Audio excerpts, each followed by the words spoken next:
Okay, we have about 5 minutes to wait. Let me move some of my stuff a little further out of the way. So here is the download for the pattern we're using today, and you might want to write on it for future use. One, you're cutting two, but one outside fabric, one lining. So I'm going to write that on mine. Pardon my reach, my whole head. One outside, one lining.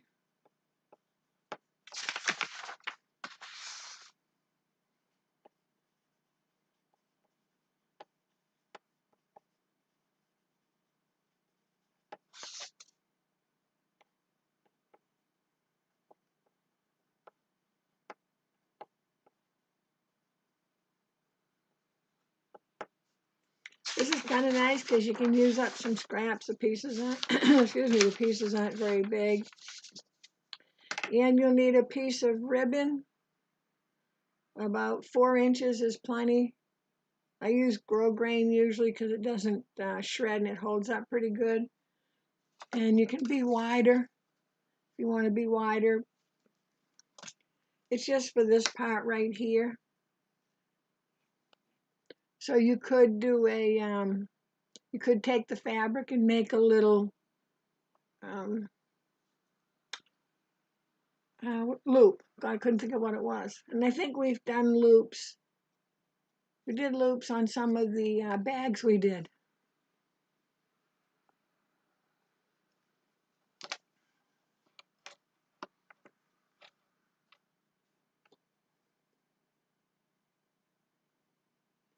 And I made sure I put down the bottom, so if you pull this pattern up, because what I would do is I would print two. Print one to keep like this and make any notes on, and then one you're going to cut up. So down the bottom I put, it's on YouTube, so you might want to put the date, YouTube sew along December 5th, in case you want to get back to it. Excuse me.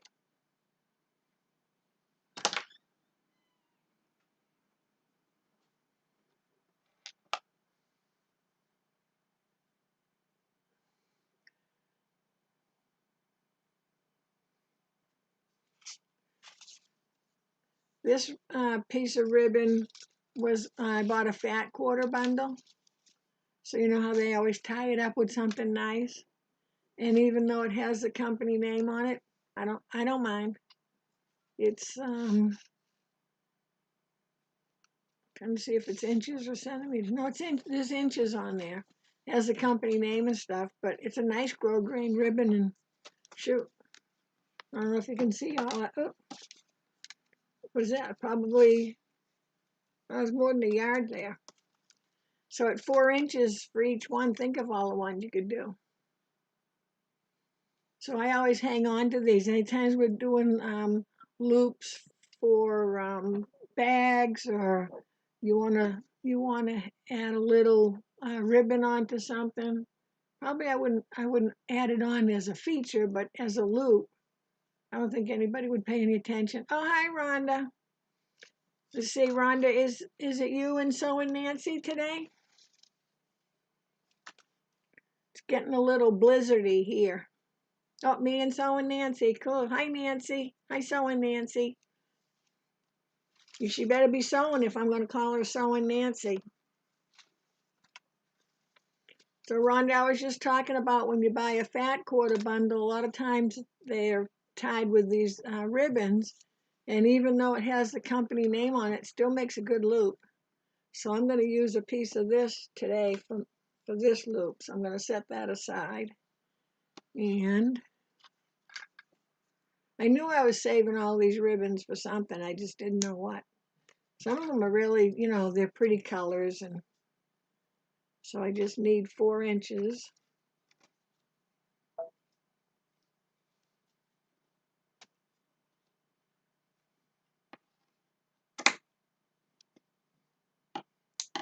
And I'll put that back in my I'm going to say I'd put it back in my ribbon box, but I don't have a ribbon box. But I've got to make one. I had to make a zipper box. I had so many zippers. Now I got to make a ribbon box. So let's just set that there. Make that look good. Oh, hi, Lynn. How are you? I was like, okay, so we're good. We're good to start. Let me clean up my little pieces here. Take a quick drink of my tea because I'm already coughing.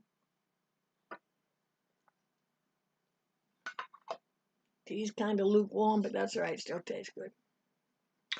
Okay, so let's just pause for a second so I know where to cut this video up at.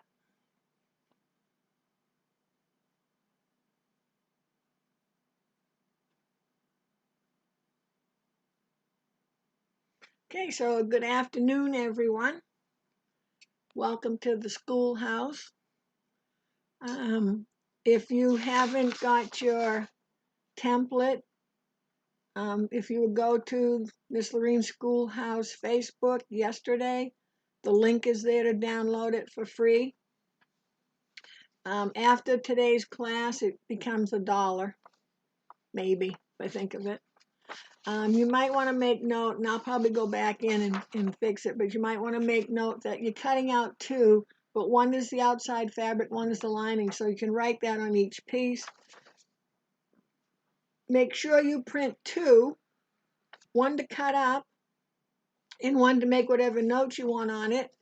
Down here I put that this is a video, Miss Loreens Schoolhouse. You might want to put today's date, sew along December 5th, so you'll know right where that is later on. Here's what we're making.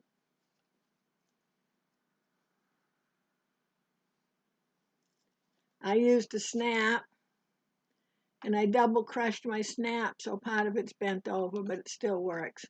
So I wanted to show you before we start cutting, and those of you that already have cut, that's okay. But, well, it was easier going in than, there we go. So that's one bottle. This one is, what is it? Not Bath and Body Works. I always want to try to say, and that goes right down in the slot and closes over. And if you use a particular kind and you want to make it a little skinnier, that's okay. And then Bath and Body Works has this kind with this little, can you see the little flip up lid? And you can put that in there. And if you're going to put this one in, I guess it fits okay. I was a little concerned about, let me close it up. I know it closes fine and it fits. Oh, for crying out loud, I'm going to have to put a new snap on because I double crushed it.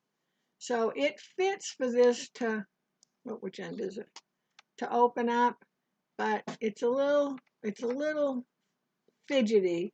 So when we sew around and stop, depending on what type of bottle you have is where you're going to stop.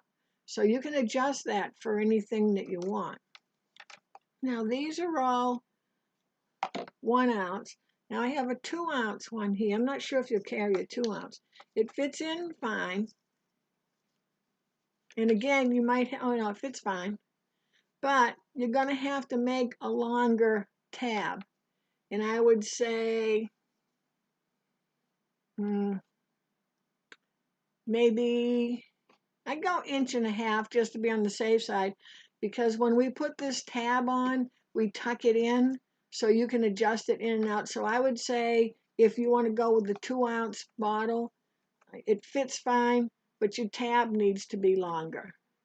And I'm going to say, because I'm looking at snap to snap, I'm going to say 1.5 inches longer. So that would be this piece here. You can write on there 1.5 inches. Okay, 1.5 inch longer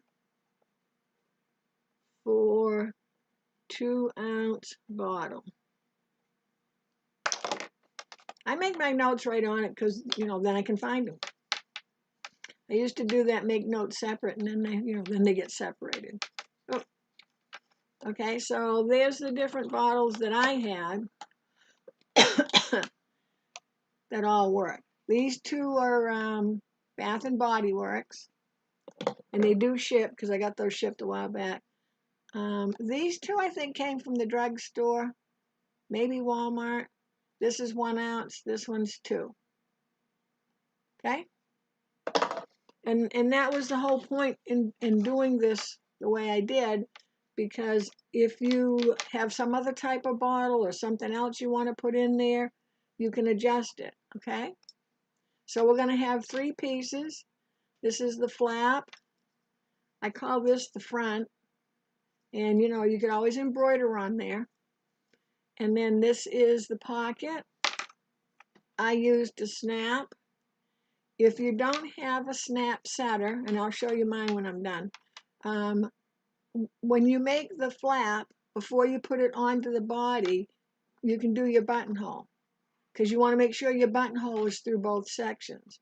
And you might want to go, what is that, vertical with your buttonhole instead of getting close to these edges.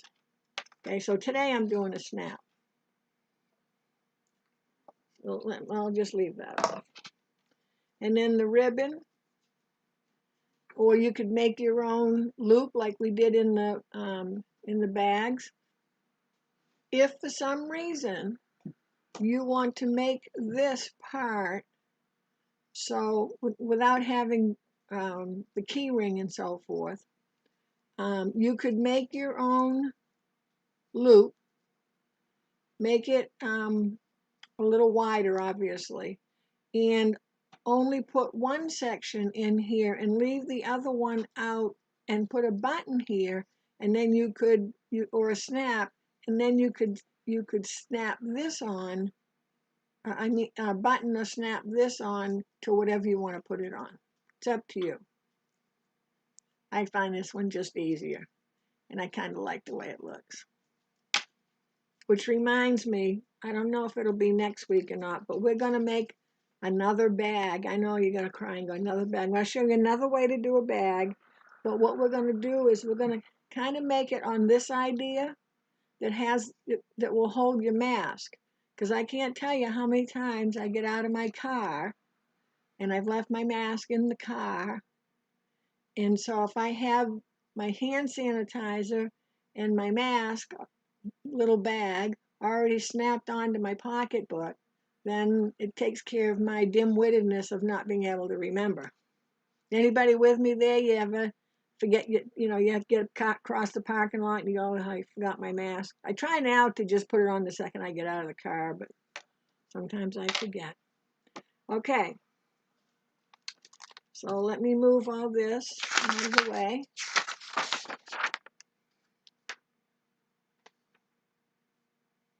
And I'm just going to keep that right there so you can see what we're doing. I can bring my bag of tools over. I don't need that ribbon. Hopefully I don't need that. Okay, so when I get ready to cut this out, because I'm going to sew it right away, I'm going to put my right sides together. Okay? The other thing I did on this particular one is I have to pay attention to if it's directional, and this is my that Mary Poppins fabric I made something out of the other day. I forget what. We've been making so many things lately.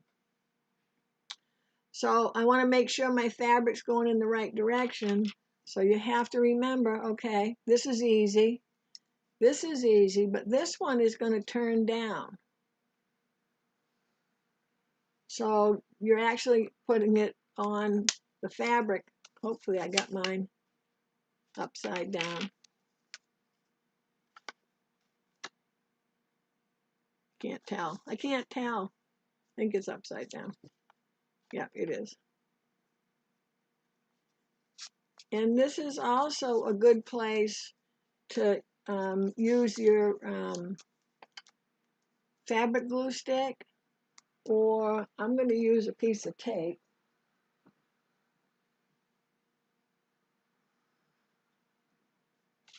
is I need to put a fabric glue stick in my little bag, so I'm going to use some of my embroidery tape. And I'm going to move this over because what I'm going to do, and I wanted to show you how I do this, or a flower head pin that's a little flatter than this is. And the only reason I'm mentioning it is because I'm going to partly do this with my rotary cutter because if you're like me, I can't cut a straight line. So I'm going to show you how I would cut mine out and see what happens when you have that pin in. You're kind of rocking back and forth. So let me move my chair here.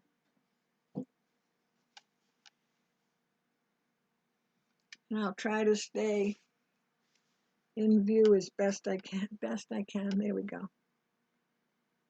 So I'm going to take my pin out.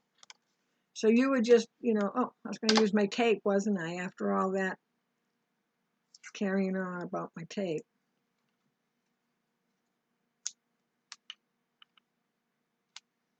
And I'm going to tape down here because I'm not going to cut the curve until last.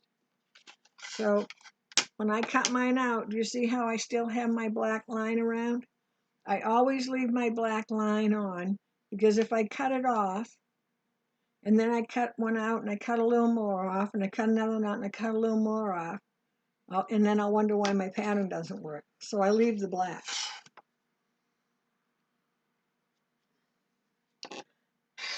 So I just put my ruler down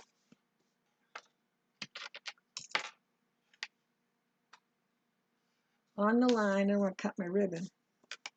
Or just at the edge of the paper.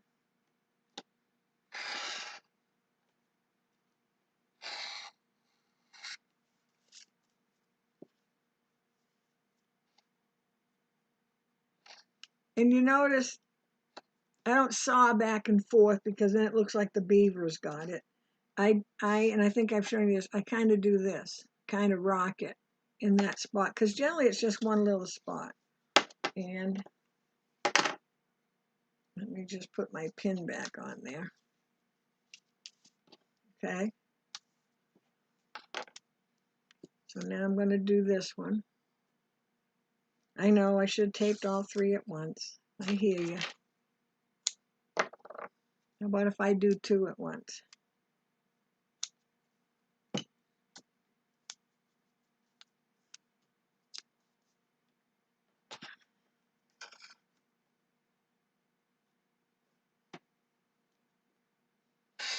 And while I'm right here, now this is curved, but I'm still going to do the straight part.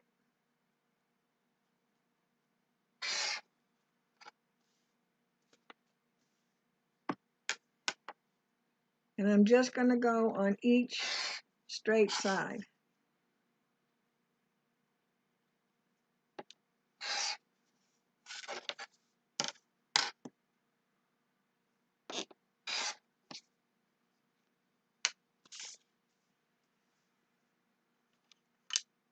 Oh, I forgot one. I forgot one side.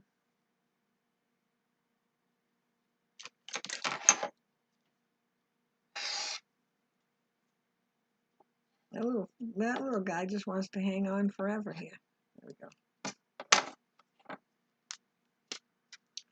And I'm going to stick the pin back in because I'm going to end up cutting the tape off. And now I can pin down where I've already cut. And then I'll just take my scissors and go the rest of the way. And when I pick it up, I'm going to put my hand back here. I need to support my fabric from flopping down. So I put you see how I have my fingers spread apart? So I'm holding out here, and then this thumb, finger, thumb, and the other fingers are under here so that I can come in and cut around.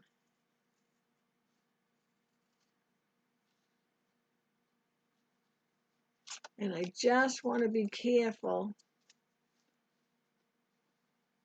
And you may be able to do yours, you know, sitting on the table. I don't seem to be able to do that. Okay, so I just had to cut around that curve. It doesn't, so let me say this about curves. So when we're manually cutting a curve, keep in mind that you're going to be sewing this curve. So if this isn't perfectly straight, it doesn't matter. What matters is your sewing being as straight as possible. Does that make sense? If I make this perfectly straight and then I come around and crooked sew, then nobody's going to see this. This is a seam allowance. So don't get over fussy about getting this perfect. It's when you come around and sew that you want it as perfect as you possibly can. So I'm going to do the same thing.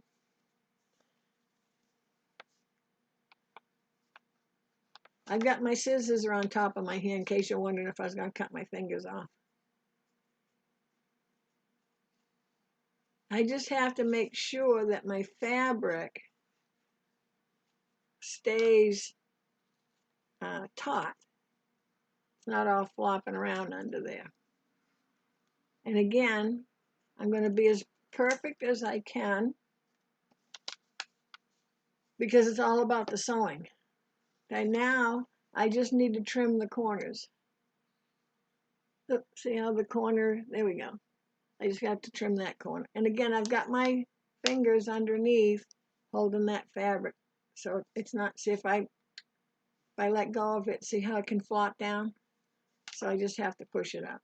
And I've got my scissor over my finger that's underneath so I don't cut that off. Well, I mean, I wouldn't cut it off, but it would hurt. It might bleed.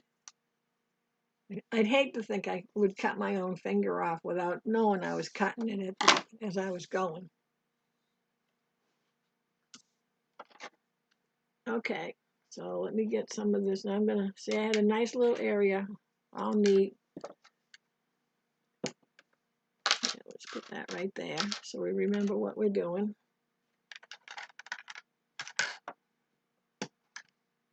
I'm done with my rotary cutter, I believe, so I'm going to put that away.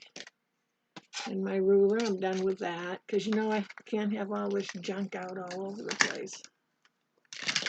That bag we made's coming in really handy, so I know I need my scissors, and I know I need my point turner. Okay, so let's start with our flap. And all we have to do is unpin it, because we've got right sides together already. I'm just going to stick the pin in there. And what we're going to do, and we're going to sew a 1/4 inch. So let's talk about our needle and thread. So we have a Microtex 7010 needle, regular sewing thread. I'm on the baby lock. So I'm using my J foot. The J foot is the one with the little button on it. I'm going to go to my Q tab, and I'm going to use Q102. Has a little P at the bottom.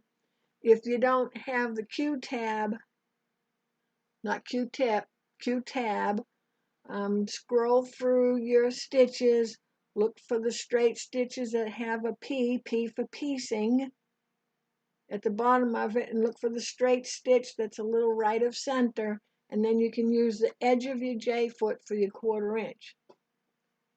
Okay, and we don't need to lock at the beginning and the end, though you can if you want to. I think sometimes it's good to, just so that it doesn't come undone a little bit when you're turning it right side out. So let's just lock that. So I'm going to lock it in place. I don't want to go 3 forward and 3 back. That's too thick.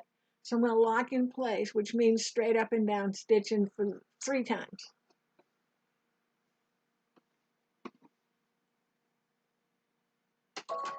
So I want to make sure I've got fabric, excuse me, fabric under my needle. I'm going to lock in place. And let me see if I can switch the camera a little bit so you can see more sewing. There we go. How's that? Good. So see my little button? That's how you know it's a J foot, besides the fact that it has a J on it. But okay, so I locked. I'm going to make sure so my speed control, I'm going to make sure it's a little left of center so that I can go around that corner easily without getting carried away. If you have pivot, have your pivot on. Pivot means needle goes down when you let go of your foot pedal. Your needle goes down, your foot comes up so you're able to turn. If not, you're going to use your lever back here, wherever it is, and as you go around that curve.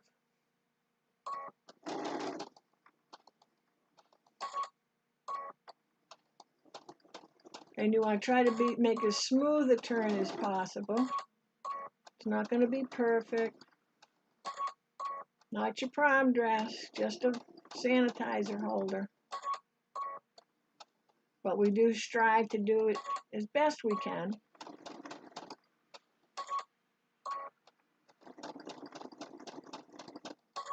If curves are too much for you, you can always cut this square. Whatever is easier for you. When I get around this, so I'm on the straightaway again, I really want to make sure I line up and get that 1/4 inch right. I got to go one more.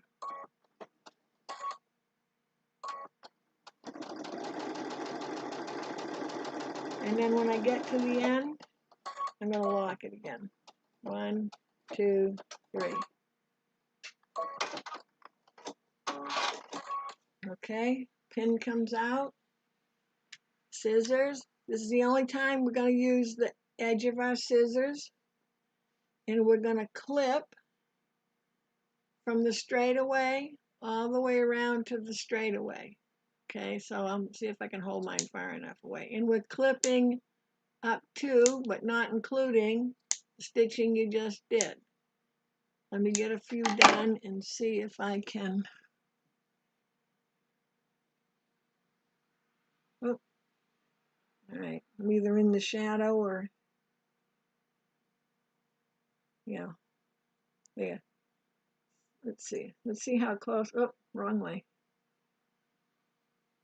Let's see if it'll adjust the focus. Sometimes if I get too close,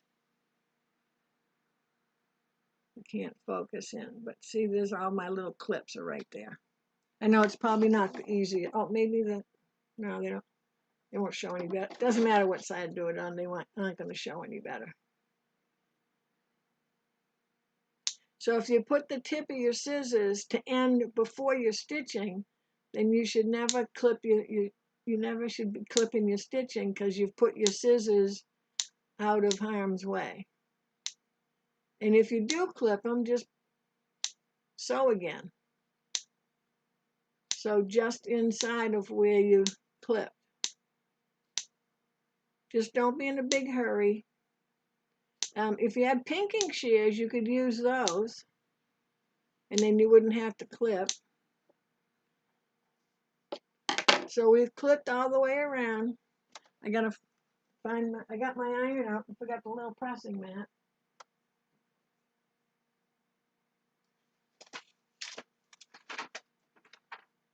Let's see where I put the little pressing mat.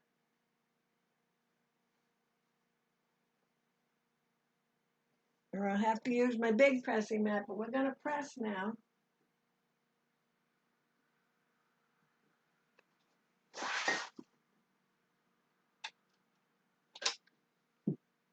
So it was right in front of me the whole time. So we're going to give it a little press.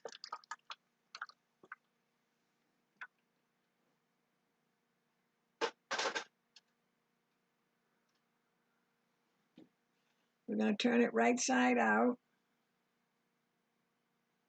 Drives me crazy when people say inside out. It's right side out.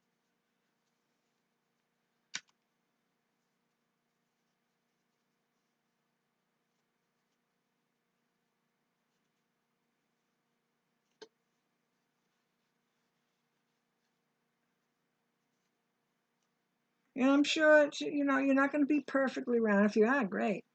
Okay, if you're going to be, move this back a tad. Oh, wrong way. wrong way. Oh, Pete's sakes. Here we go. So, if you're going to be putting a regular buttonhole on here, I would take a piece of, let's see, I would take a piece of shape flex, and you could have done it before, but if you didn't, just take a piece of shape flex, like a rectangle, slide it in and press it, or a piece of cutaway stabilizer. You just might need a little extra reinforcement for that buttonhole. Okay, and then once we have it right side out, we're just going to press that again. And we're going to set this aside. So this way, if you do your buttonhole and you mess it up, you haven't messed up your whole holder that you've got already done. So put your buttonhole on now if you're gonna. I'm using the snap.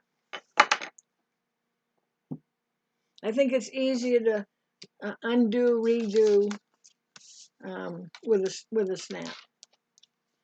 Okay, so now we're going to do our back. Oh, look, I didn't finish cutting out. Wonder I was done so fast.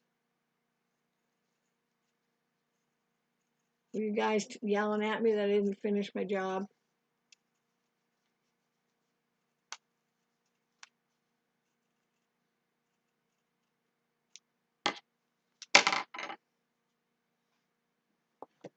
Okay, so here's our tab, and I'm just going to put my tab.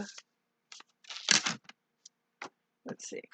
I can put that over there. You can see that over there. So I'm just going to put my tab piece right there so I don't forget what it is. I want my back piece, and you always know the back one, they're the same size almost, except this one's going to go straight across here. So this is your pocket. So you want it to go straight across here. Okay? So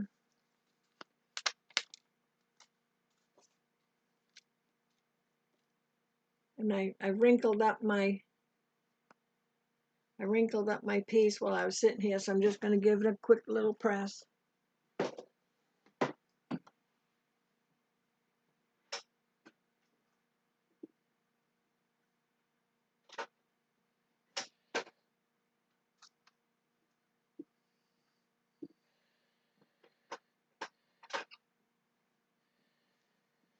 Okay, so again, remember, because we cut with right sides together, we don't have to do any more work. We don't have to fuss around. Oh, I got a chair with no wheels. I keep forgetting. So if you cut the two together, right sides together, I don't have to worry about lining it up. It's all lined up. And what we're going to do is we're going to pin back here for a second. So I'm going to pin down the bottom, because what I want to do is I want to fold this over about a 1/2 inch. And I'm going to fold the other one a 1/2 inch. And the nice part about them being pinned together is you can get them to be in the same, the folds, you want your folded edge to match. So I'm just going to go over, rather than bring the mat over to me, I'm going to just go over and just give it a press. In this case, I'm just going to press and hold it, flip it over, press and hold it.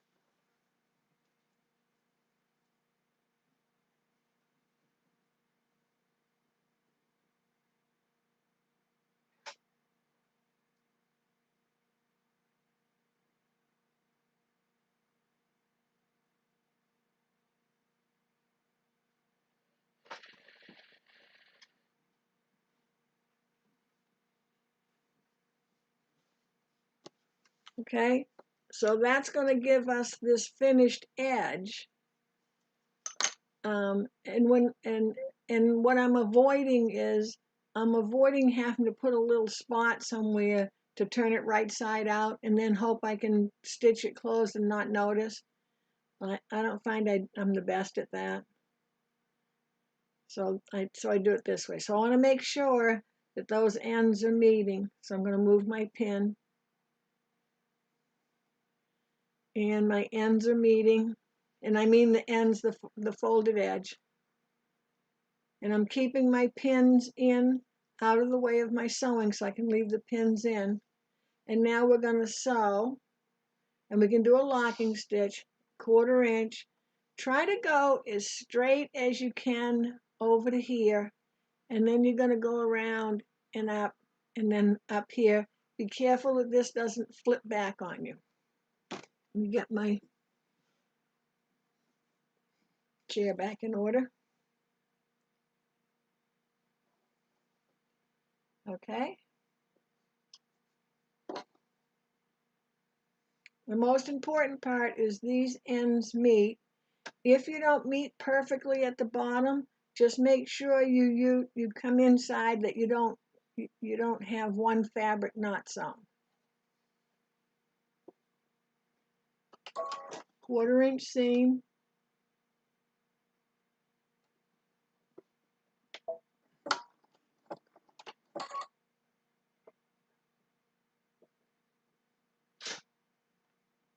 Lost my paddle. So I'm coming straight down.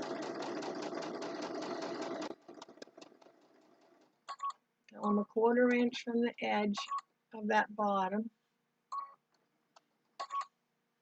I'm going to come sort of straight across, and then I'm going to start to turn, and you notice I'm using my pivot,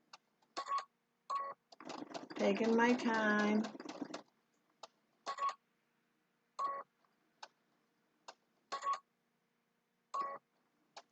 You have the tendency at this point to get too close to the edge. Try not to. Sometimes it's just a matter of going 1 or 2 stitches more than you think you need to. Then when I get down near that bottom again, I call it the little leg. Once I get to the 1/4 inch, I'm almost straight till I get to the next edge. And then 1/4 inch straight up. See, I'm keeping my fingers right here, so that's keeping this from flipping over. I also got to pay attention to the one underneath. So I'm just going to take my time. And when I get to the edge, I'm going to lock it.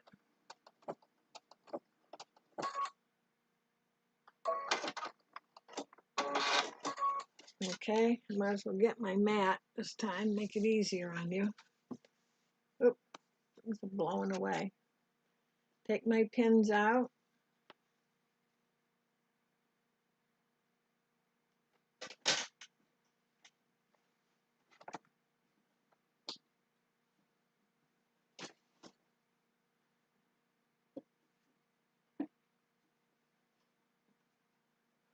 There, I think I can move my iron close enough. I don't have to keep walking across the room. Press.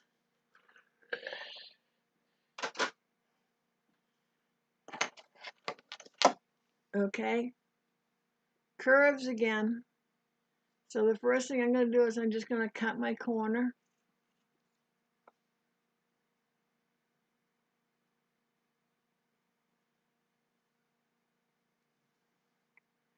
Probably ought to just stay back here. It's just as easy to see. Cut this corner. I'm going to trim this up a little bit.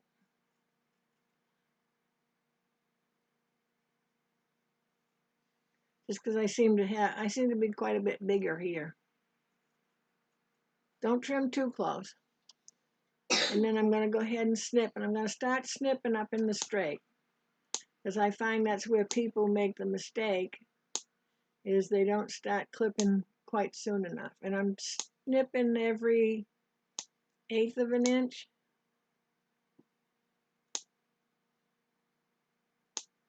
And I'm taking my time.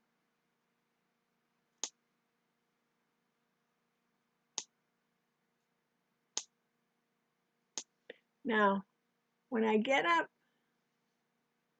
I'm not sure which way you can see the stitching better. We're awful glary. When I get up, so we're coming up here, and then we're kind of coming straight across.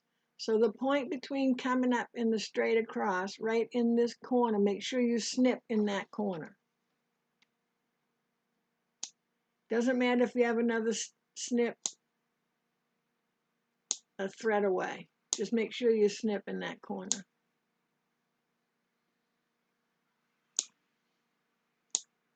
And I know the scissors make a snippy noise when you're doing this. And I don't have to snip the corner because we cut that corner off. So just make sure, maybe this will be less glaring. Let's see if I can.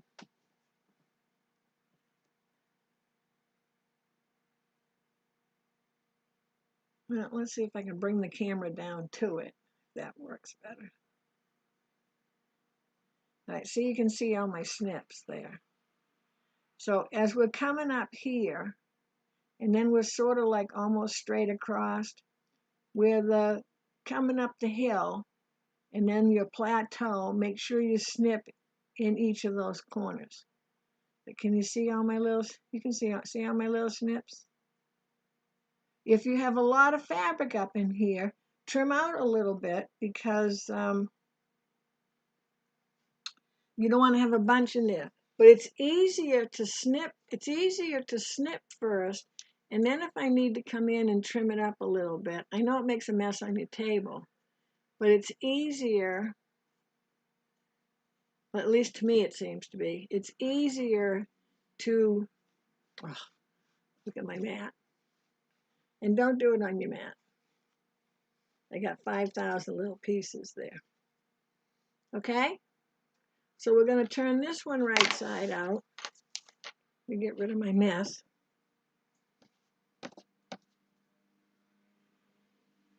And because we locked the corners, we don't have to worry about them coming undone. So it's probably a good idea whenever you're turning something right side out, inside out, to lock those corners. And make sure when you turn this right side out that you should have a little bit of fabric here. It shouldn't be coming to a point. If it is, that usually just means you didn't push out enough fabric. And just be careful when you're pushing it out.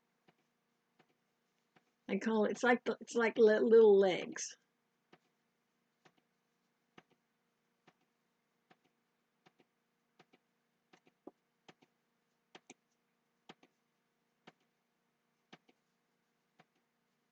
And one of my legs looks a tad different than the other, and I'm okay with that. It'll all be fine.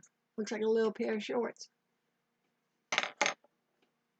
So it's easier to have that fold already folded. And since we're going to stitch across here anyways, it won't matter that there's a little, the seam allowance is going to be stitched in. So it's much easier. I've done it both ways where I've folded it after and folded it before. And I always find if I fold it after, I get little bunches in the sides.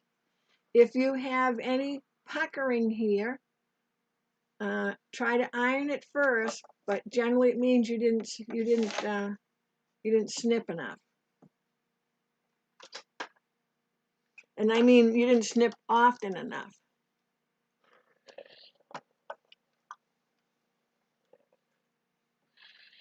But if you had just a little puckering,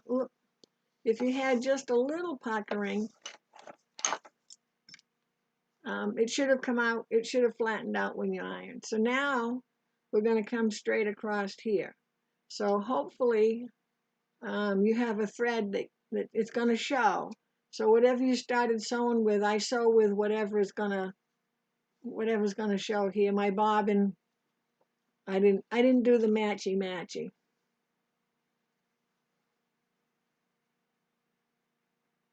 And I'm just going to trim out those.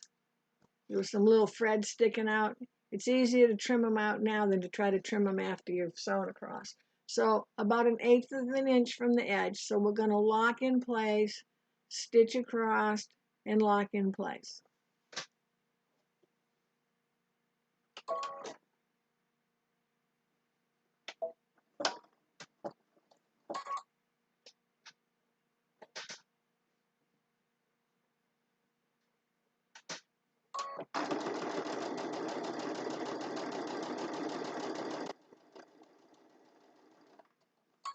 You don't have to get to the very, very, very, very edge, because we're going to be coming up by stitching.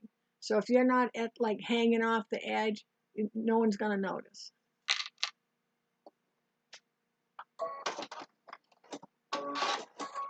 Okay, and because I stitch, I'm going to press.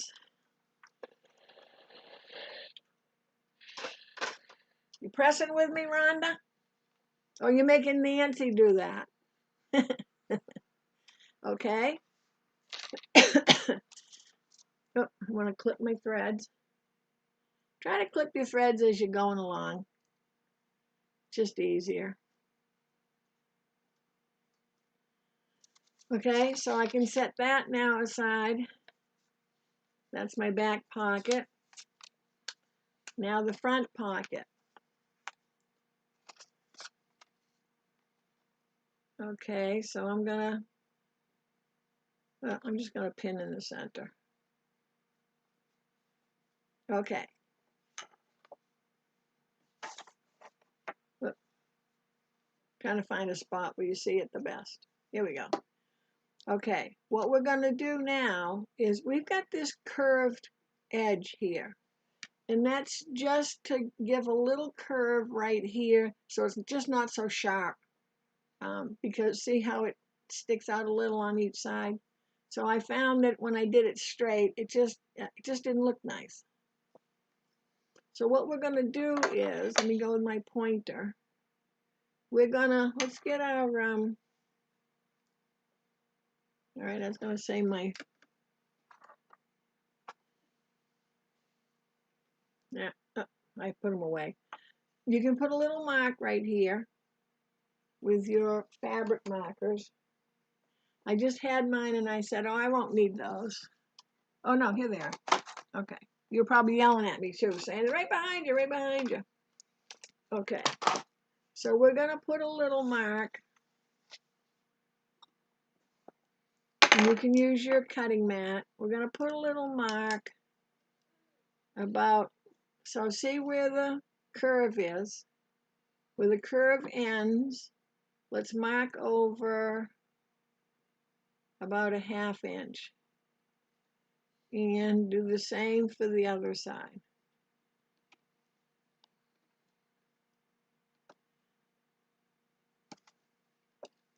Oh, there we go. See my little marks? Doesn't have to be perfect. They don't have to be exact. The reason we're gonna stitch. Let me put the. We're gonna stitch and lock it from that mark all the way around, up, and we're gonna come around and stop, and we're gonna lock it. The reason for that is we're gonna turn this little bit under.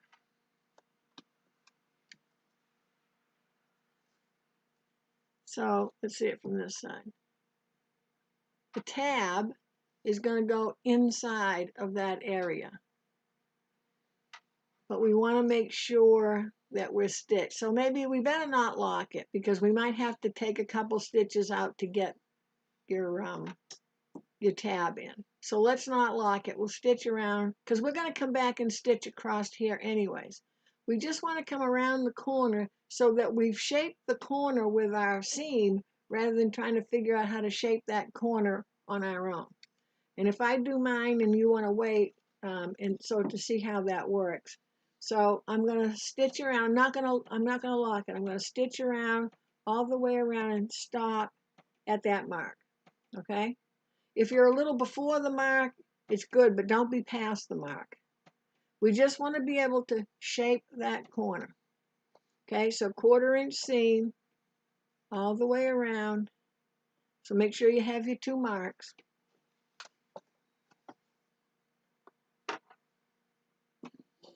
And I always use my hand wheel to drop my needle down to where I think I need to be with that mark.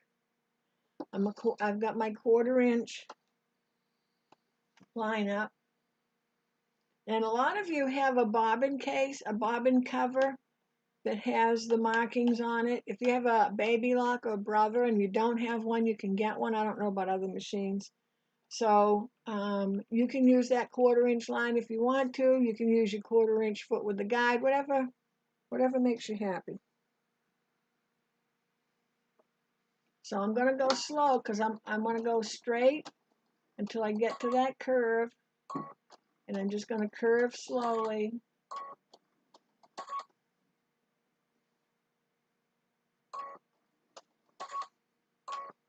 And I have my 1/4 inches going straight. And this is the same as the bottom the other time. So try to keep them about the same as how you did your pocket piece. And I know because I do, we have the tendency to run a little close to this curved edge. So try to keep in mind to stay away from, you probably won't have the whole 1/4 inch because you just don't, your eyeball doesn't go there. But try to keep it the same as the one you just did. And then when you get along this bottom, you can go straight across. I know it's got a little curve in it, but you'll be okay.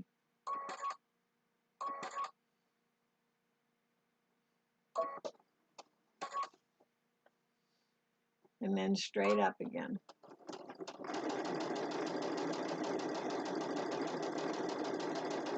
And I'm at the curve. I'm going to slow down. Go around the curve. Get straightened out. And sew about up to that mark. Okay? And yeah, it's a little hard to see. So my stitching ended right there. Okay, we're good so far? Any questions before I turn this right side out? We're going to go ahead and press.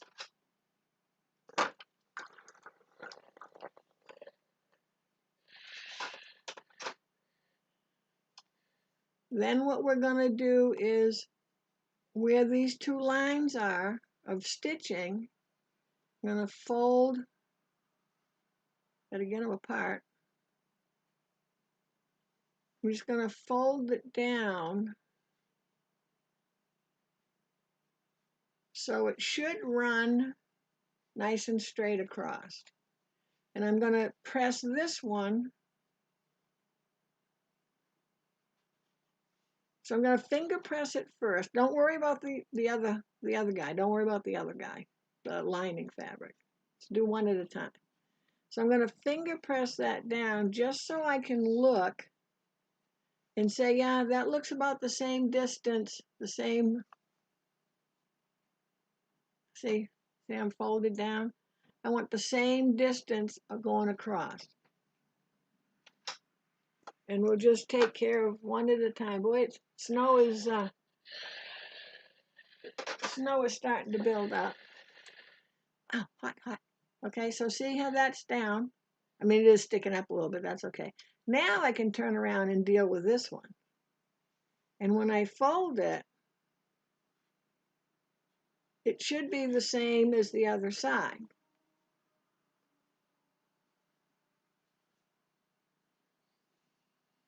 So you want to match them up. Now, the lining is going to be inside here. Oh no, I'm sorry, wrong one. The lining is here, and for the most part, you can't see whether it's lined up to the front fold or not because the tab's in between. So just try to make sure to get as close as you can. And if you took a real skinny 1/4 inch, you're going to have a lot less fabric to deal with or to hang on to. And when I brought my iron down, I brought it down towards me so it folds that flap down.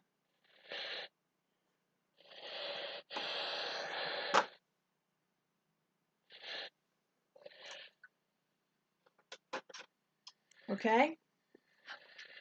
Hot, hot, hot. I'll stop and pause while that cools off for a minute, have a drink of tea, and does anybody have any questions?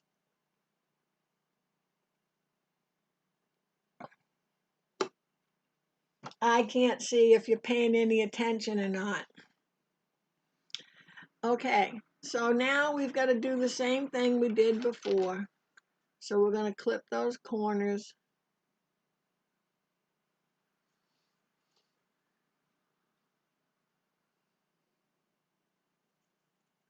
And you clip the corners because otherwise you'd have this fabric all jammed up in that corner. And then we're going to clip again. A lot of clipping. You'll be a clipping expert by the time you're done this.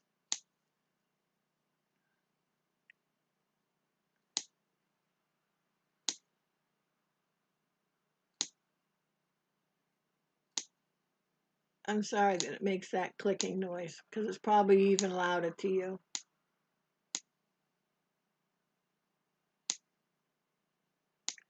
Now I will say that if you cut this a little less than 1/8 of an inch of seam allowance, you don't have to clip.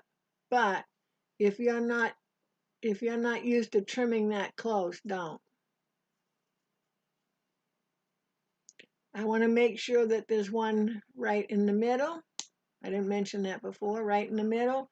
But I also want to get those two, remember, where the line of stitching is coming up and then the line of stitching goes over right here in that little corner. I need like an extra finger or something there. So when I get up to this section, I do those 3 things first. I get in the center, I get the 2 corners, and then I go back about clipping the rest. And again, if you get too close, put it back on the sewing machine and stitch again. And stitch. So if you clipped your stitching, you can't clip where your stitching is unless you got a good amount of fabric there. You might have to just come inside of where, or outside, depending how you look at it, of where you stitched the first time. It's okay. Nobody needs to know.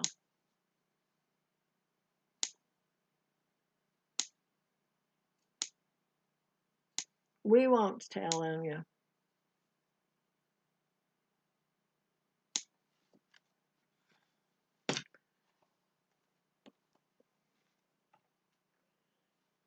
Okay, so we got our 2 ends folded, right? Pressed. Did our clipping. Just turn it right side out. Now when we turn this right side out, let's trim this corner. And I wouldn't trim it until after I had the top, the little top piece turned in. So I wait till right now to trim that little corner. Now be careful because remember we didn't lock these stitches. So reach inside and push it through so you're not working those little edges there that we just stitched. And we're making another little pair of shorts.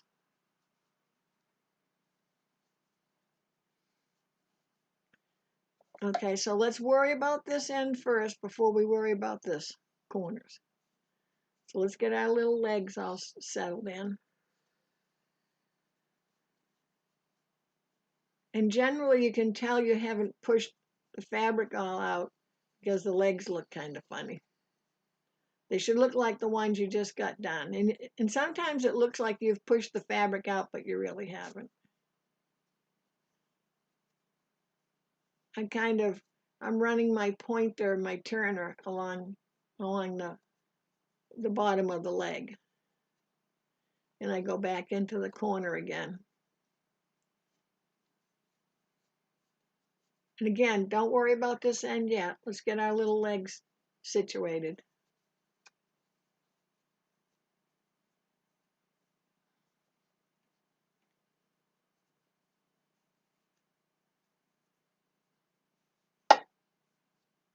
If you've got too much puckering in here, so I have a little bit. Can you see a little bit of puckering? But I know that'll come out with the iron. But see, my legs look like the other legs.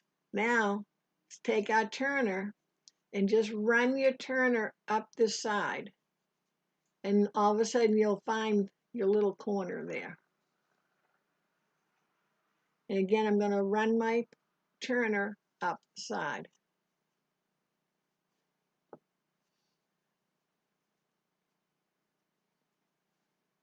And there's my little pair of pants, or a tooth.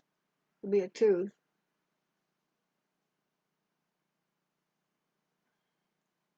Okay, and I want to make sure I've got that whole, if I feel a big bunch in that corner, that means I haven't got all the fabric pushed out. There'll be a little bit of bunch there because you've got two seams there, but see how having this already folded, because we did it while it was inside out. To me, it's much easier. So let's look one more time, because once we do the next stitching, you can't go back in and fix anything. Okay, so we're going to give this a press, and again, this is your folded edge up here. Don't worry about your thread sticking out right now. So that folded edge and the back edge should be together, or pretty darn close.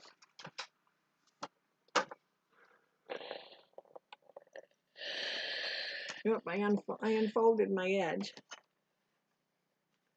See what I see it?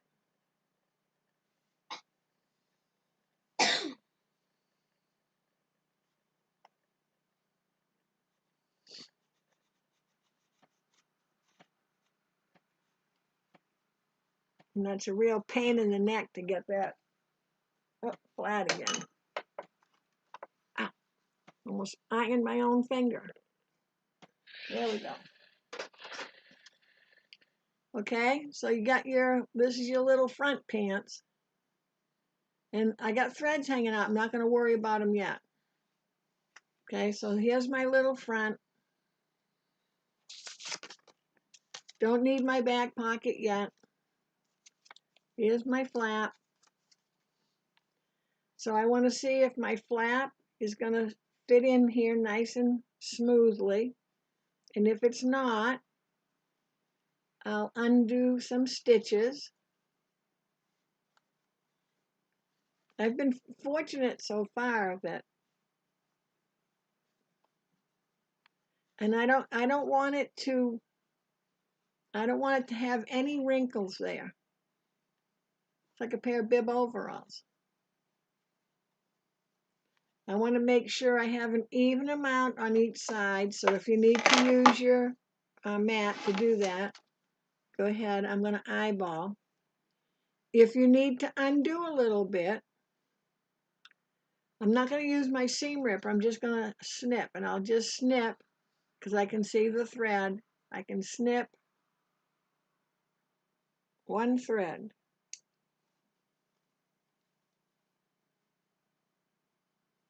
And I'll do one on each side. I think I'm good on this side, but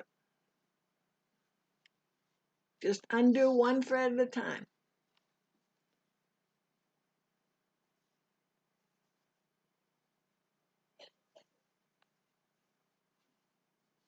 I'm gonna fold them and get them in, and then unfold them. He didn't want to get in there. There we go.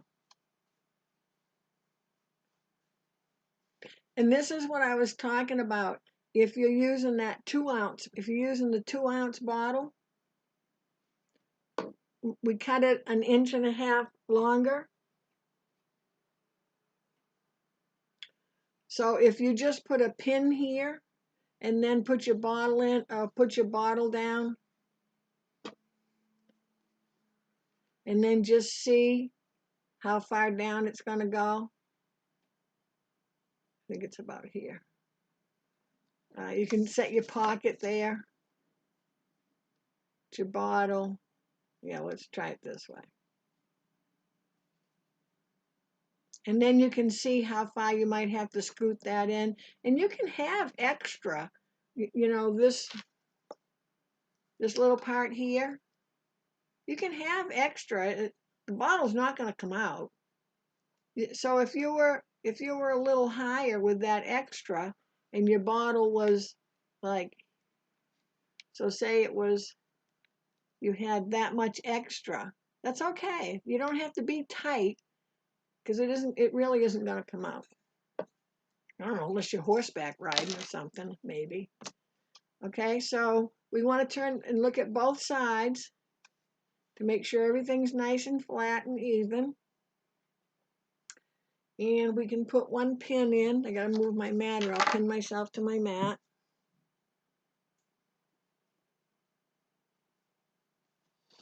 Okay, and we're going to stitch across. Now remember, you don't have to be at the very edge, because we're going to have stitching. We're going to have stitching coming up along here, coming up right along here. Because when we put the pocket to the front, we're stitching up here. So you don't, if you start stitching, oh, say 1/8 of an inch in, when you come up, when you go down and around, you can always come up and over and catch that, so it looks like even stitching.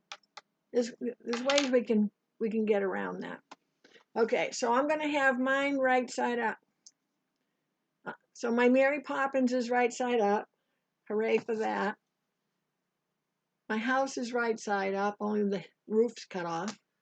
I was looking at this as upside down, but when I pin it, when I snap it, my little house will be right side up. Okay, so I just have one pin. We're going to stitch across here, and then we're going to stitch back. If you want to, I'm not going to do it today because it takes longer, you can go to your triple stitch. So if you look on your basic stitches on your machine, utility stitches, you'll see one stitch that looks like 3 rows of stitching vertically. That's a triple stitch. It doesn't do 3 rows beside each other. It's just showing you that it's going to stitch each stitch 3 times on top of itself, and it can't show you if it's on top of itself, you can't see it. So a triple stitch goes forward, back, forward, forward, back, forward. So that's 3. 1, 2, 3. So you can triple stitch across here if you want it to show more. But we're going to go across, and then we're going to turn around and come back, just to give it a little extra strength. And remember, you don't have to start at the very, very edge.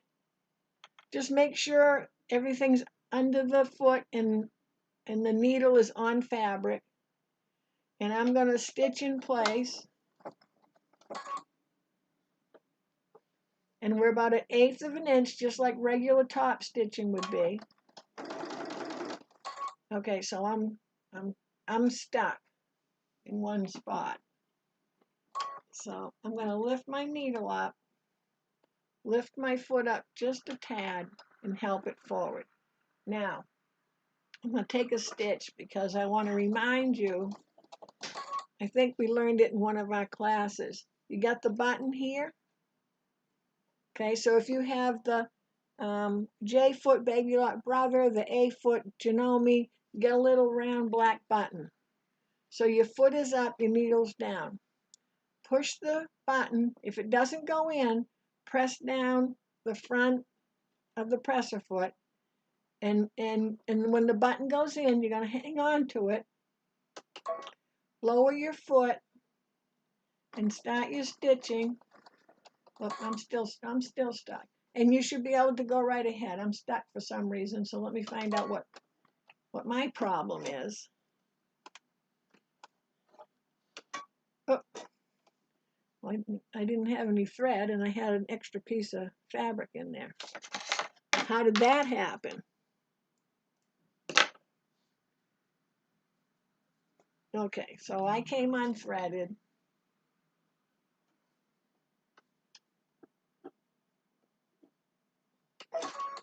I really came unthreaded. I barely had any thread to grab onto. So you go ahead and stitch yours. I'll catch up to you.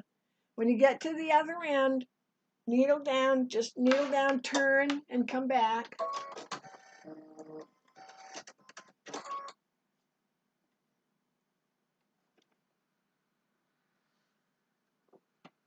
I had to make sure my my thread wasn't wrapped around my needle.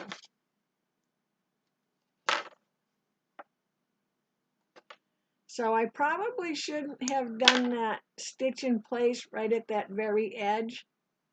So if you haven't done yours yet, rather than stitch in place at the edge, because we're going to come back, because we're going to, so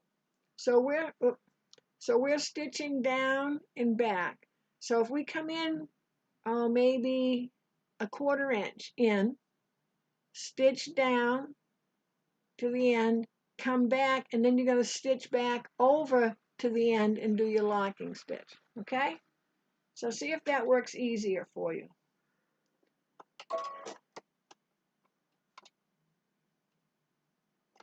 We don't need to fight with things unnecessarily. Yeah, wasn't that easier?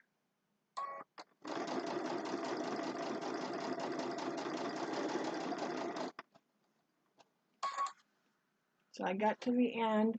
I'm going to go ahead and cut these threads where I started because I had extra long ones.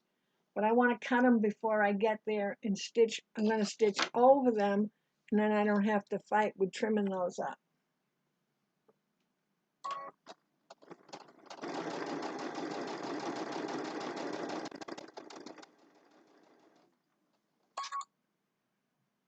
Okay, and remember, I don't have to go to the tippy edge because I'm going to be coming up through with, oh shoot. All right, I got talking about that. What did we forget? What did I forget? The ribbon. I've even lost my ribbon, so hold on. Don't have a heart attack just yet. I did that so you'll know what to do if you forget your ribbon. Okay, so I need 4 inches of ribbon. Oh, for crying out loud. Oh, there it is. So I'm going to cut this thread. Did I do my lock? I better lock again.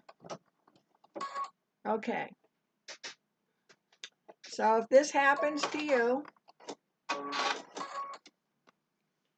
oh, I forgot my ribbon because the ribbon's going on the outside. So all we need to do is undo enough of this to get our ribbon in. If it bothers you that it might look a little different, then you can undo the whole thing, but I wouldn't.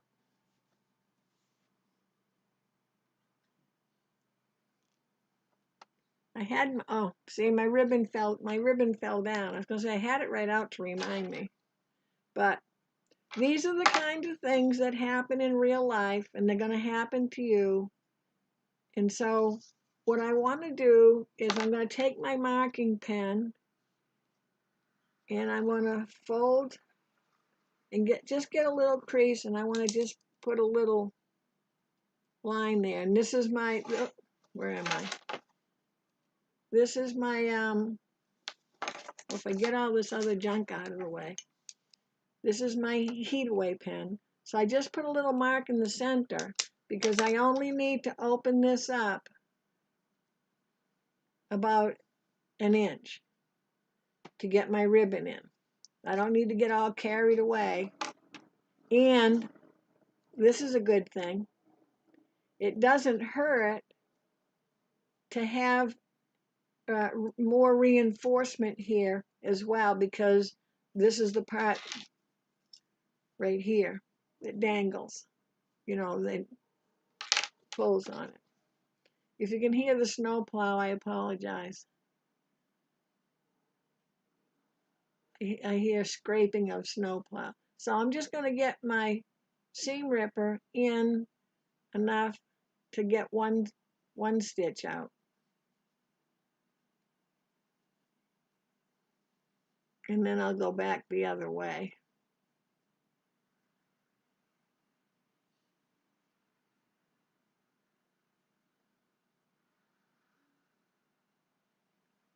And yes, we did stitch twice.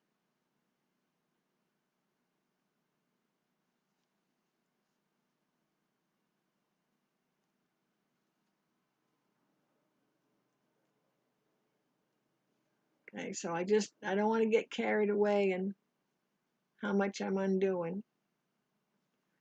Boy, that one stitch there just doesn't want to. I got a stubborn stitch. How about you?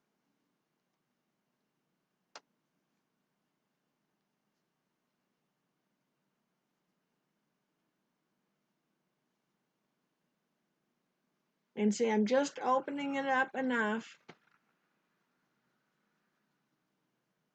to easily get my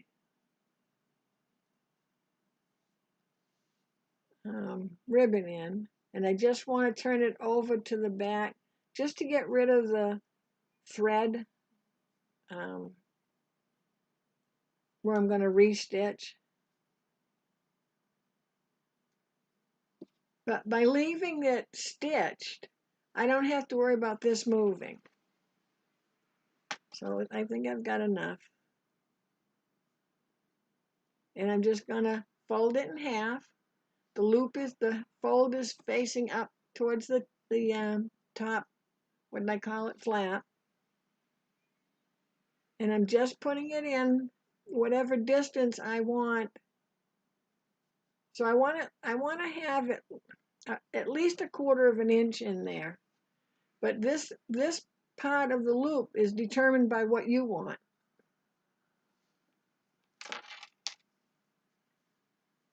See, now this one hangs a little extra. I figure this one, if you have it hanging on your purse, your pocketbook or something, it might be a little too long and this little fellow will get in a little trouble. You know what I mean? So I'm just putting my ribbon in there. And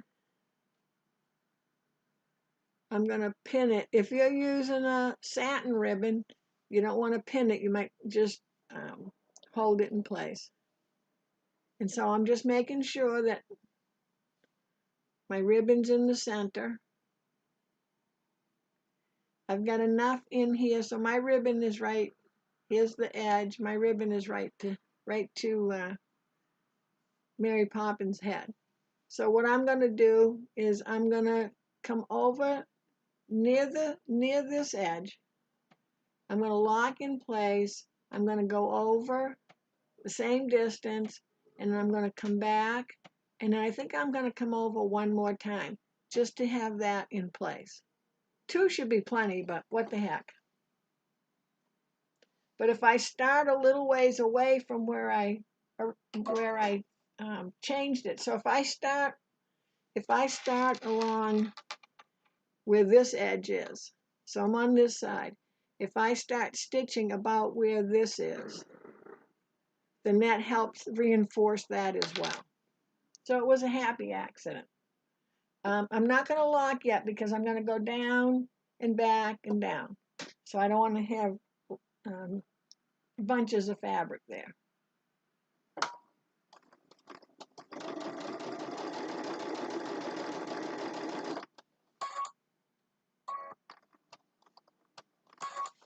So I stopped just before the flap, or the tab.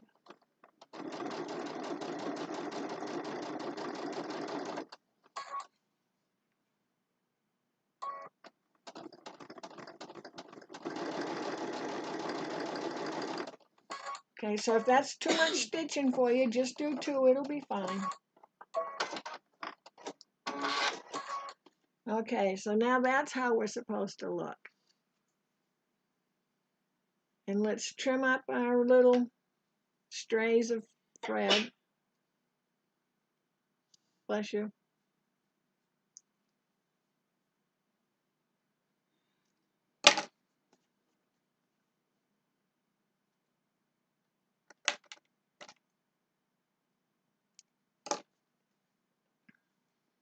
So now instead of a pair of shorts, we got little bib shorts. And here we are. And there's our little, and I think that's plenty. That's about about an inch and a half up there. I think that's plenty. And again, you can make it shorter if you want.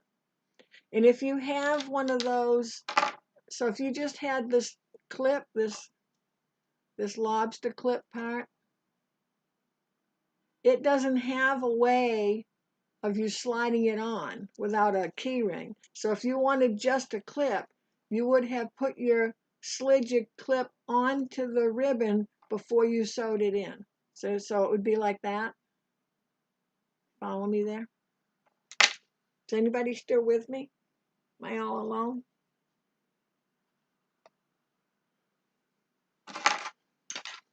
Okay, so we're on our last part. Okay, so I'm going to give this a little press. Be careful of your ribbon. So I'll press from this side first.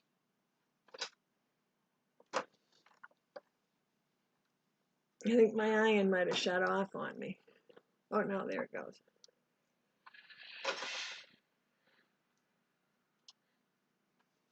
Okay, so we now have, here's our pocket, and I'm going to give him another little press. We're going to be sewing down in that little curved area, so we want to make sure it's nice and flat. Okay, so here's our pocket, and then here's our front. So now, let's see if I can explain this. I'm going to turn this way so you can see. Okay, we need to attach the pocket to the back or the front. Oh, thanks, Sandy. Let me know you're still there. Okay. We're not doing it backwards. I just want you to see the contrast. Hold on.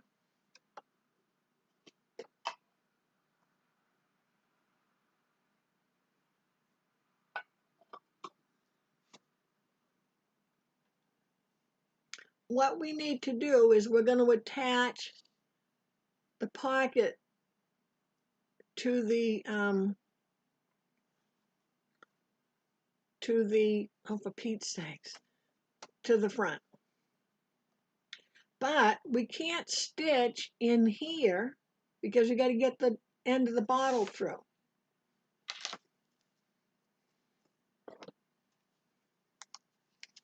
See? So here's our pants. So when we stitch, we're going, oh, you're Rhonda, you and so and Nancy, you're still there. Thank you. Oh, Christine, you're still there. Good. So when we put the pocket on, I guess I can do it this way because it's going to be like this. When we put the pocket on, we need to stitch down and around, and we're just going to come up quarter inch or so. And then we're going to stitch down and around. And how far you come up is going to depend on what type of bottle you're using. Remember, because I told you if we use this type, it has this little flip lid. Oh, Lynn's still there too. Well, thanks. Everybody's still hanging on. If you use this type of bottle, you might want this opening a little bigger. Oh, I got caught on my mat. But you do want to come up. We do want to come up into. Let me see if I can point this way. I do want to come up. So if we come down and around, I don't want to stop at the very bottom. I at least want to come up, 2 or 3 stitches up. But how far you come up beyond that is going to depend on which bottle you have. So like this one, this part and this part is narrower. So I could come up a little extra. I leave them the two that have the ends, I leave them the same. It doesn't matter to me which size bottle it is. It'll be fine. And again, like I said, if you are particular to this shape, then you might want to narrow yourself, maybe cut yourself a 1/2 inch narrower, but then you have to adjust this as well. Okay, so do you understand? We've got to have this opening. Now, having said that, we're going to stitch around with a color thread we like. We're going to stitch around, but there's not going to be any stitching here. It's going to look funny. So we have to put that stitching on before we put these two pieces together, so it will look like we stitched all the way around. Does that make sense? Now, if you don't care about that, then you don't have to do that little stitching. But can you see it comes around right here? So if that doesn't matter to you, can you see it any better there? If that doesn't matter to you, then that's okay. So what we're going to do is we're going to stitch from further down, then we're going to stitch up. They're going to cross over each other. So we're going to start about right here,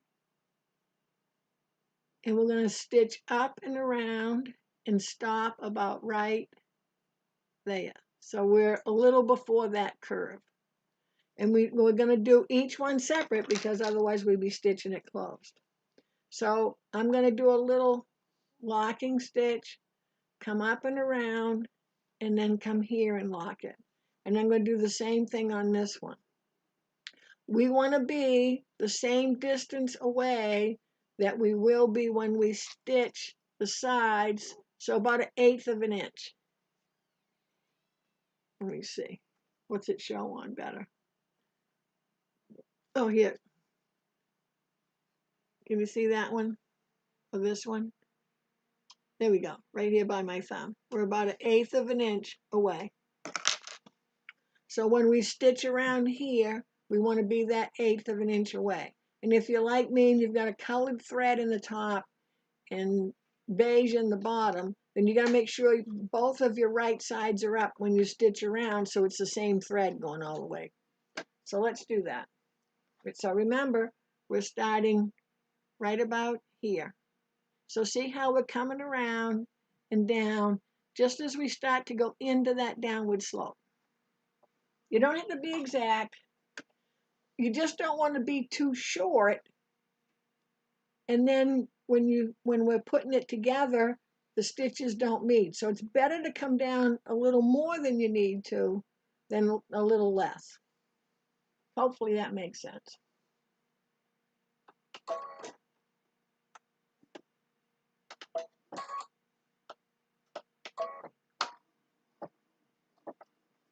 So I just did a little inline locking stitch. I'm just going to take my time. Because this is just a decorative top stitch, but it's going to match the rest of what we're doing. It'll make more sense when you're putting it all together.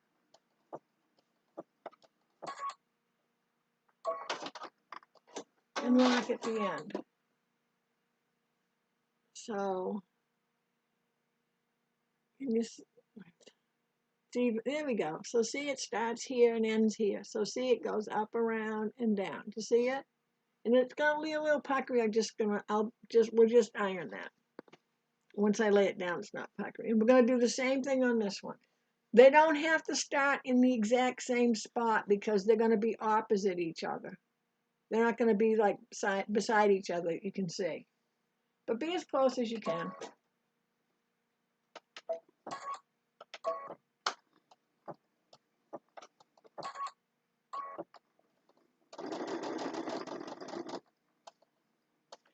If you don't have the ability to stitch in place, then don't do the 3 forward, 3 back. Just wait until we're putting it together, because they'll cross over each other a little bit, and you can do it then.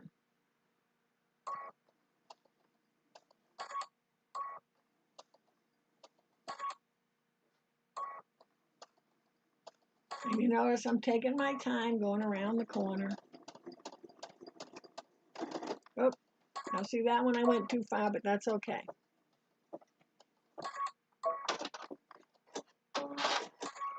Okay, and let's trim up. See, I didn't put anything away here. We're going to trim up our threads, and we're just going to do another press. Because Rhonda, I know how much you like pressing.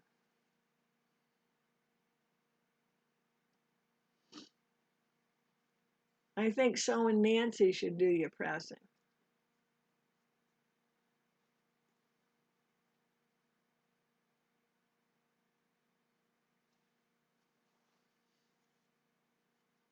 And since I don't know so and Nancy, and I'll probably never meet her, I can say that.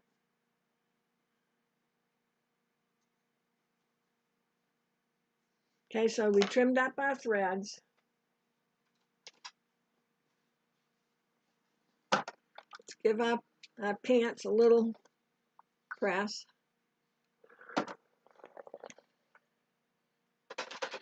See how nice and flat that is. Okay, so let's make sure I didn't forget anything else. We're going to stitch around, I'm going to call it the bib. We're going to stitch around this part at the very end. So I know we have that left to do. So we're going to flip it over so the wrong side is up. And I missed, how did I miss that thread?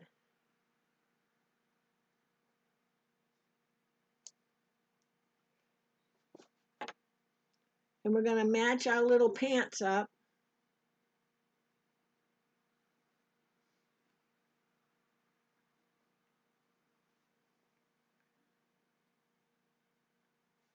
So let's try to match our little feet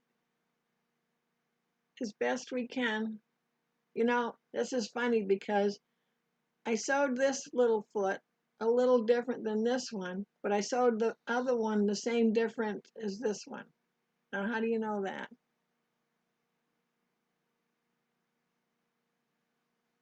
Oh, Rhonda, that's a good idea.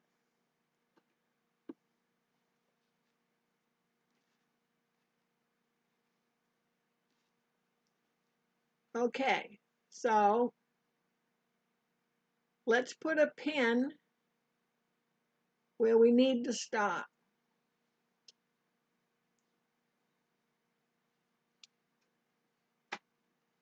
Just for a second.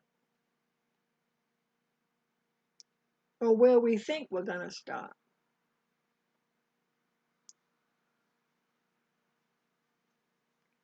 And then I'm going to pin each side. I'm trying to see if this will work for you if you're testing out a different kind of bottle. And I know I'm probably in a little ways, but let's see. So see, I put a pin in each of the places where I think I need to stop. And I put the bottle in to see how it worked out. I had to put the pins in the sides just to make sure that, yeah. So this can be a bit snug because you're not going to be taking this in and out, in and out, in and out. You're going to use it from here. I've seen some hand sanitizer holder where it's just straight across here and you just put it in the pocket and you take it out to use it. We want it so it's a quick little squirt and we don't have to undo everything. So those worked fine. And sorry, they're scraping the sidewalk. Sounds like they're coming inside. Okay, so try your pins. I know you're saying to me, well, I don't have any hand sanitizer. Well, I'm going to guess, I'm going to measure this. Let me get my measuring tape. Because if you don't have a hand sanitizer, but you're going to go down to Walgreens or Rite Aid or whatever. So from this little corner, it is about 1/4 of an inch from this little corner. So what I'm going to do is I'm going to make a mark because I don't like to sew near my pins. So I'm going to make a mark. Probably work better if I. So you can measure up that 1/4 inch and make a mark. And I'm going to stick a pin right here in the middle because I know I'm not stitching there.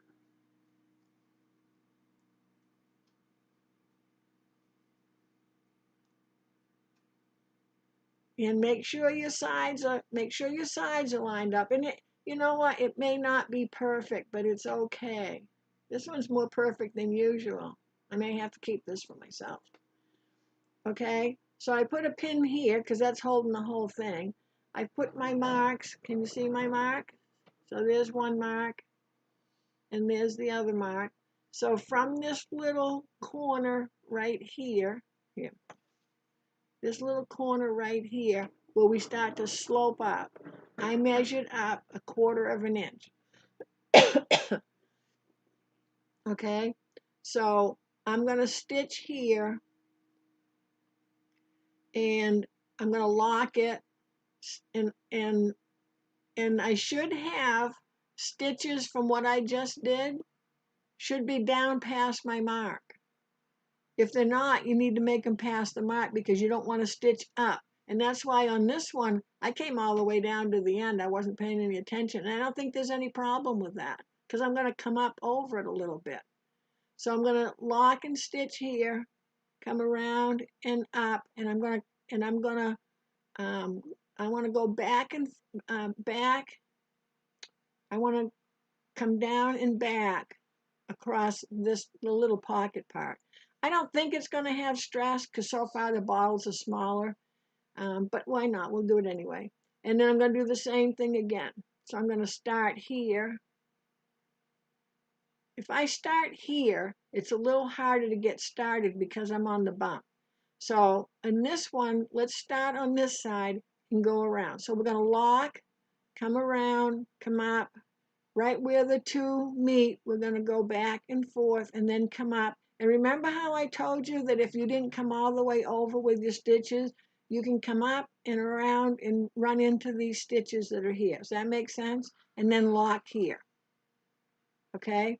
Then when we do this side, let's start over on the back, come around the corner, and when we get here, let's use our button and see how we do.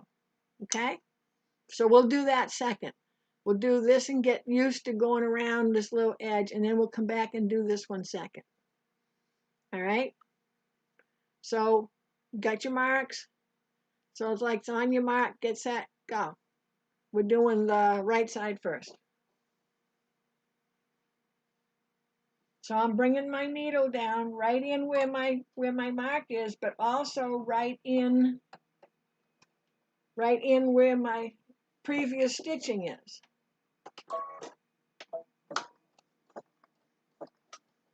You can go 3 forward, 3 back here if you want to, if you think you need reinforcing.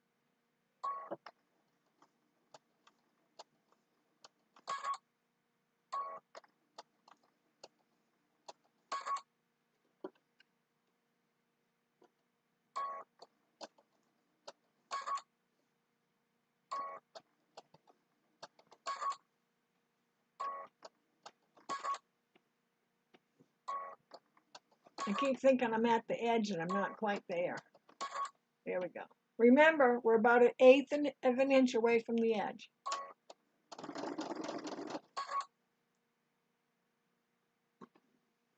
So I'm caught in that corner again. So I'm going to lift my foot up, press my button in, put my foot down, and see if that helps me get going.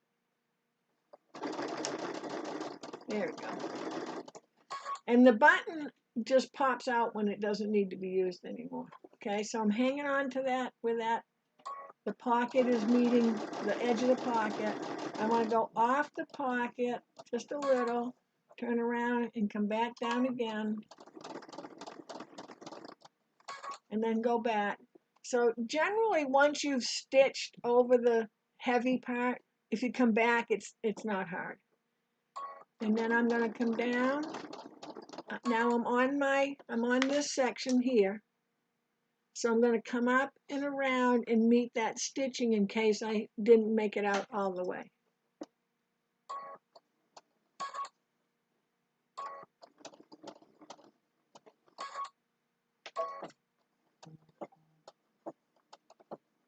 Okay, and then I'm going to lock it.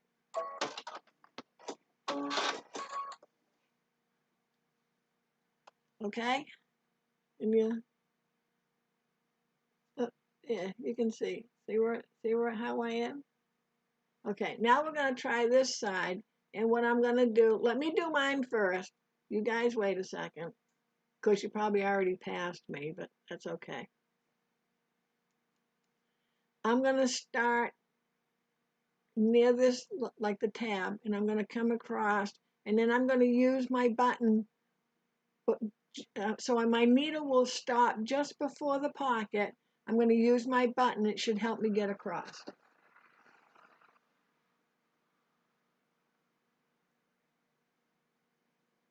And I just realized, so this will make you laugh, because I'm on the back side, and I didn't put the same bobbin thread top and bottom, on my front side, I'm going to have a different color thread on this side. So see, let that be a lesson to you. Don't be lazy like me. But it is pretty funny. Okay, so I'm going to stitch, so you can see I'm going to stitch until I get to where the pocket is, because I've got to be close enough to the pocket for the foot to be on the pocket fabric. Needles down, foot's up, pushing the button in. Remember, if your button doesn't push in, push down on the front of your foot. Buttons in, lower my foot. Oh, it went over that pocket, no problem. So now you can go ahead and do yours.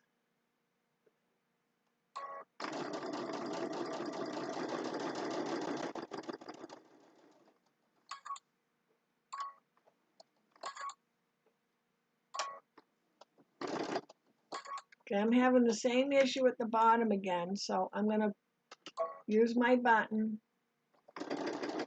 Oh, I'm still stuck. I should have used my button. I should have used my button sooner than I did, because I went off the edge a little. I went too close to the edge. So just be careful of that.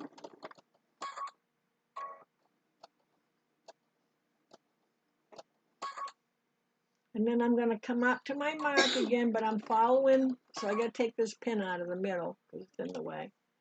Now I'm coming around that curve. I'm coming around this part right here. So I got to make sure that I stitch to my mark, but I want to stitch over the stitching I already have.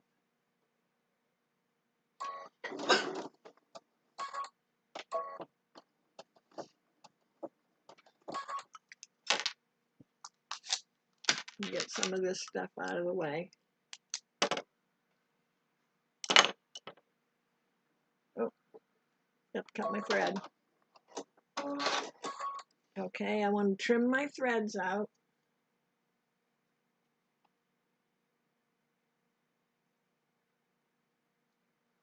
And you'll be able to do these, 10 times faster than what we're doing right now.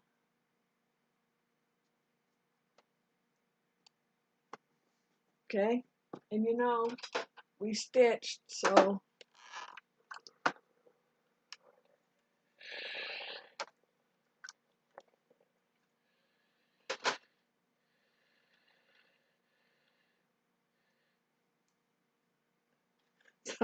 you probably can't see it. So going across and no, which way is it? And I ended up doing it on both sides. So going across is the green, and then up here is the tan. That's kind of funny. Okay, so the only thing we have left to do now is, everybody fit in okay?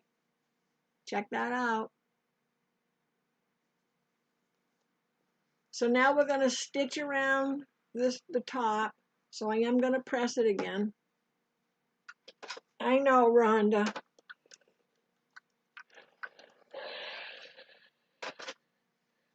And I'm just going to top stitch the same distance I did, just all the way around. I don't need to come across here. I'm just going to come all the way around. Okay? And then I'll get my snap setter out. So you notice I lift my foot, I take my hand wheel, which is the wheel over on the right hand side, always turn it towards you to set my needle where I want it to be. Don't go too close to the edge because it just never works out.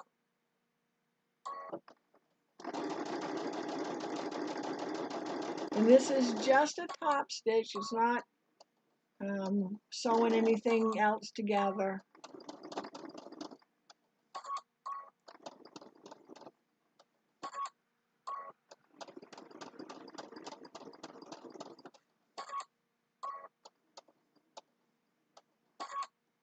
Just try to keep it the same distance the whole way around.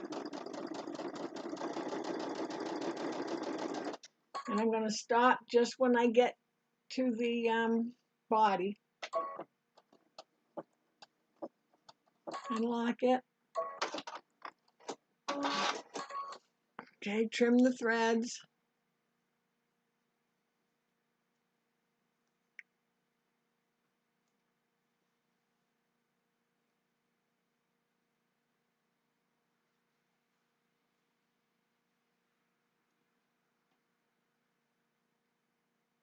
I don't know why I have so many threads all of a sudden.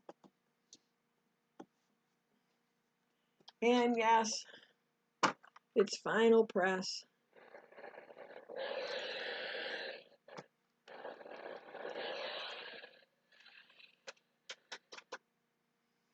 Okay, so now I'm going to stick in a bottle. I guess I'll stick this one in.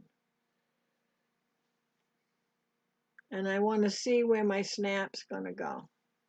So I know, oh, I got to move that because I don't want to. So I know my snap is going to go in the exact same place it always does here. So let's see what we got in the snap department.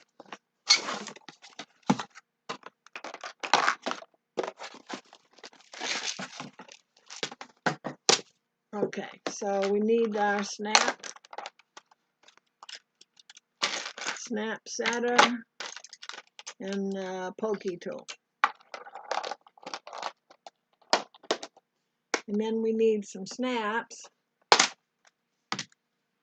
And I guess we'll go with, so I need a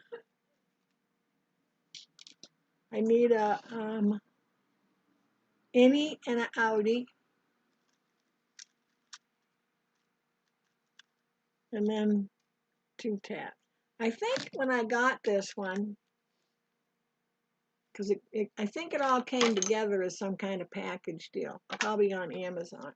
But this is enough snaps for my lifetime, I'm sure.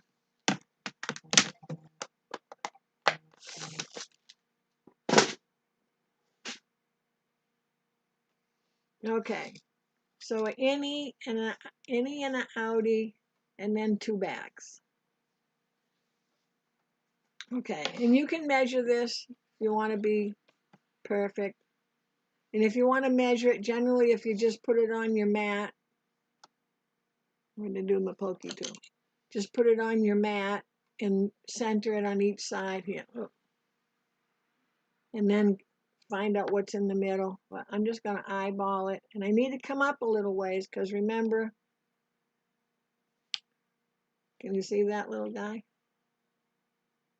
So I can't be making a hole down here and then he's hanging off the edge. So that looks like a good spot. So I'm just gonna, so this is a, it's like a stabbing tool. So I put it where I want, and then I just lift my fabric up. It's like a skewer. I've skewered it. Okay? Now, what I do is, and everybody can probably have their own way of doing it, but while I still have my stabbing tool in, because I'm going to bring it back a ways, and then I want to see where my, let me see, this is going to be my innies down here. But see, I need to make sure that I've got it on enough that that this part is all the way on the fabric. And see how I was telling you, if your bottle isn't all the way in on, see how, oh, there, you can see. See, the bottle isn't right up to the top. Now you can do that if you want and bring this down further. It's up to you. So I'm going to do mine right about there. And I know I got the bottle in there, and I probably shouldn't have, but that's okay. I don't want to puncture my bottle. So I'm just, I just have the tool setting in place. And what I do, see, what I do is instead of poking down, I bring my fabric up. I'm trying to do it without, okay? Oh, shoot. And then, there's my spot. Just get the bottle out of the way. But I don't want to poke through this part. I have a little, I don't know if I have it here or not. I have a little setup for my chisel for my buttonholes, and it has a little wooden piece, and I could always put that wooden piece in here. But generally, I just have to hang on to it. Obviously, my fingers are out of the way, and I'm just making a little hole. So I've got to put in. So the nice side is going on the inside of the pocket.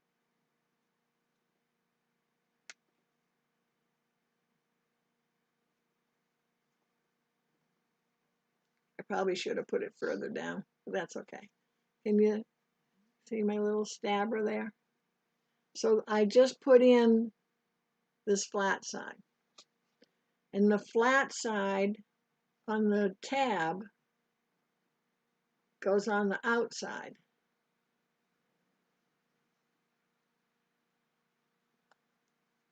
See, I want that. So on the outside here, it's on the inside here. Because you got to have your innie and outie together. I like to have my outie, that's the little guy sticking out, up here as opposed to here. I don't know why. I have no idea why. It just seems to make sense to me. And this has a little rubber thing where that flat piece sits in. So it sits perfectly lined up.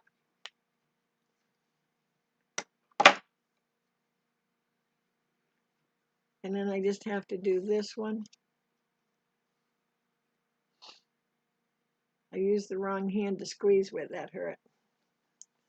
So I have the, for a Christmas gift one time, I got the, this kind of thing, except it's real tall and has a handle like if you were pumping water out of a well. I bet all you don't remember that. But you can't get that. You can't get it in here. Joann's has the little purple one, and the little purple one has a little indent where this piece sets in. So there's all kinds of them. I just got to remember to squeeze with my left hand. So I just have to make sure that that flat piece is in this black part. It doesn't take a lot of, Well, I did the same thing I did last time. Let's see if I can fix that. Oh, did I put it on? No. Did I put it on upside down? No, I don't think so.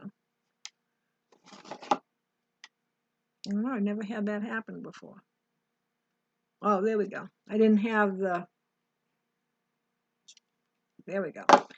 I didn't have this flat piece in the little gully. And this, I mean, it's a good sized gully. So there we go. Did you get yours done?